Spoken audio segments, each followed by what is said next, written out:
I am lightning, these are my stories, they will go on. I am lightning, I am alive, I will go on. I am light.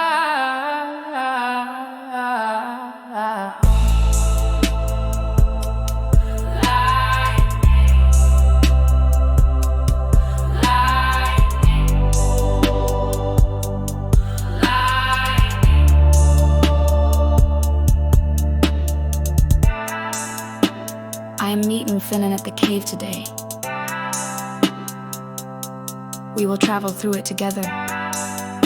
But first, I must tell you something more about Finn. Finn has loved his work at Paradise Island for as long as he can remember. He had nearly always, with few exceptions, been very committed to it. He had worked hard, he found challenges and committed to them with a passion. He had tried to be centered and developed his skills over time. As he became more experienced, he tried to collaborate more with others. He built teams, he mentored. He also learned to evolve and improve himself in new areas of competence, but somehow of late he had been increasingly dissatisfied. It had often been more difficult to feel good and pleased.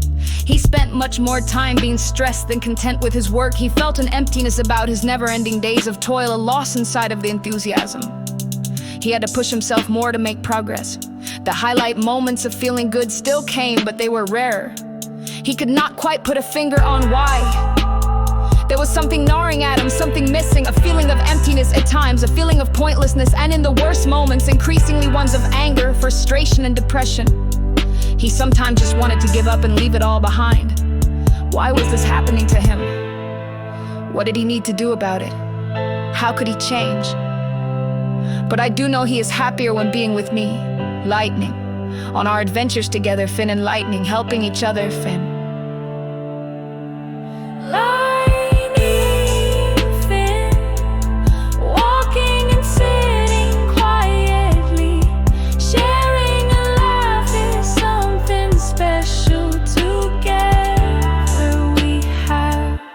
We need the light when it's dark. We embrace the sun when it starts to shine. Finn only knows I love him because she decided to go. You know you've been low when you've sat alone, but I do not feel alone with you, Finn, and do not want to let you go. I am dressing in my colored lycra, all purple and pink, helmet, lamp, harness, rapel set, rope, and caving pack. I teleport to the starting station of the cave. And on seeing Finn, run to him and hug him. So good to see you, Finn, so glad to be here with you. We can do this cave together, right? Let's do it, Lightning. Sounds great. Time to enter the cave. Sign in the ground, descent of 150 meters, securing our ropes to the strongest tree, throwing our ropes down into the dark abyss, hearing the thud of the ropes hitting the bottom, attaching grapple racks to the ropes and easing over the edge, turning on our headlights as we descend into darkness, dropping down inside a chimney that enters the ceiling of the large entrance room to the cave, ropes slowly spinning us around as we descend. Our feet touch the ground and we separate from the ropes. We look up and see a small hole through which a light beam shines on one of the room walls. The rest of the room is a pool of darkness. We talk about the point systems used in the regions. You acquire points for adventure in a region like the cave and can use them for purchases in other regions. But the system has been gamed and corrupted by Ronnie's hackers, hence the need for a world coin system, a trusted universal currency. We walk around the entrance room and find the exit with our lights.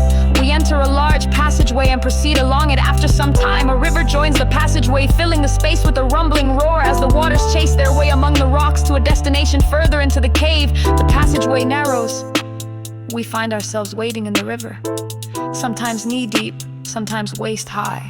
The waters flow around our bodies like a soothing massage. We fall trance-like into the rhythm and let our thoughts flow along too with the currents. There were so many unfinished goals and dreams. But what about those unfinished conversations you were likely to never finish? They were the ones in real life. The questions you never asked your grandparents. The reconciliation of some issue of dispute you never resolved with your parents. The conversation you should have had with a partner before they left you. The goodbye you said to a loved one, not knowing what could have been, that could have been resumed but never was. The walk you took when you could have grabbed onto an offer of love but could not do that day. The conversation you had before leaving on a trip upon which the news of death came. And what also about here? There have been so many encounters and conversations that could have been continued, but for all sorts of reasons were not. There were all those people you talked to when you first arrived here and were learning the ropes. Where were they now? Many seldom appeared green today on your friends list. They had simply moved on. The conversations had seemed all absorbing at the time, but now we're simply washed away by the rivers of time.